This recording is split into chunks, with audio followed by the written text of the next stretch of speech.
90% of guys out there are on their qualifying call asking basic questions like what size do you want the patio, when do you want it done, and when can we meet? Then they go meet with the client, they measure, they spend hours creating an estimate and email it to them just to get ghosted or told we went with a lower bid.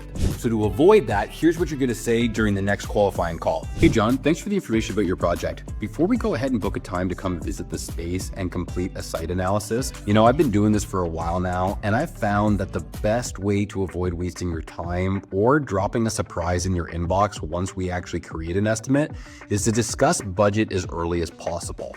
With that in mind, what budget did you have set aside for this type of project? When you ask questions like this, it gets the potential customer talking about budget early on. If they can't agree to a number on the phone, then agree to set a price range when you meet.